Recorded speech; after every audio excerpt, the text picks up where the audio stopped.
അവതാരകയായും നടിയായും സുപരിചിതയാണ് Jual Mary. Cancer അതിജീവിത കൂടിയായ Jual Mary തന്റെ വിവാഹമോചനത്തെക്കുറിച്ച് ഈയടുത്താണ് തുറന്നു സംസാരിച്ചത്.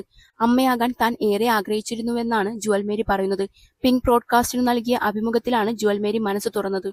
കുഞ്ഞുണ്ടായില്ല എന്ന സങ്കടം തനിക്ക് ഇപ്പോഴുമുണ്ടെന്നാണ് താരം പറയുന്നത്. തനിക്ക് സാങ്കല്പിക കുഞ്ഞുണ്ടെന്നും ആ കുഞ്ഞിനോട് താൻ സംസാരിക്കാറുണ്ടെന്നും ജുവൽ മേരി പറയുന്നു. ഒരു കുഞ്ഞ് എന്ന ആഗ്രഹം തന്റെ ഉള്ളിൽ ഇപ്പോഴുമുണ്ടെന്നും ജുവൽ പറയുന്നു. എനിക്ക് കുഞ്ഞുണ്ടായിട്ടില്ല. ഉള്ളിന്റെ ഉള്ളിൽ ഭയങ്കര ആഗ്രഹമുണ്ടായിരുന്ന കാര്യമായിരുന്നു. അത് നടന്നില്ല.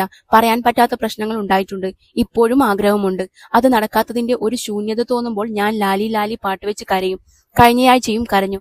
പീരിയഡ്സിന് മുമ്പ് എനിക്ക് കുട്ടിയുണ്ടായില്ലല്ലോ എന്ന സങ്കടം വരും. ജുവൽ മേരി പറയുന്നു. എനിക്ക് സാങ്കല്പിക പങ്കാളി എന്നതുപോലെ തന്നെ സാങ്കല്പിക കുട്ടിയുമുണ്ട്. ഞാൻ ഒരു കുട്ടിയോട് സംസാരിക്കുകയും ചെയ്യും. എന്നോട് പലരും ചോദിച്ചിട്ടുണ്ട്, വല്ലാതെ വൈകി, നിനക്ക് ഇനി കുട്ടി വേണോ എന്ന്.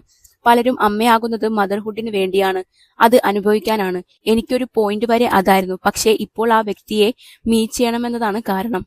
എനിക്കുണ്ടാകുന്ന കുട്ടിയെ മീറ്റ് ചെയ്യണം. ആ കുട്ടി എന്താണ് എനിക്ക് പറഞ്ഞു തരാൻ പോകുന്നതെന്ന് കേൾക്കണം. ജീവിതത്തിലൂടെ ഞാൻ അറിഞ്ഞത് കുട്ടിക്ക് പറഞ്ഞു കൊടുക്കുകയും വേണം. അതാണ് എന്റെ ideal of being A mother. എനിക്ക് ദത്തെടുക്കാൻ പറ്റുമെന്ന് തോന്നുന്നില്ല. കുട്ടികളുമായി ഞാൻ നന്നായി ചേർന്നു പോകുമെങ്കിലും എന്റെ കുട്ടി എന്താണെന്ന് എനിക്ക് കാണണം. ആ വ്യക്തിക്ക് എന്റെ ഉള്ളിൽ നിന്നു തന്നെ വരണം. അത് ഈ ജന്മം പറ്റിയില്ലെങ്കിലും അടുത്ത ജന്മത്തിൽ ശ്രമിക്കുമായിരിക്കും എന്ന് ജുവൽ പറയുന്നു.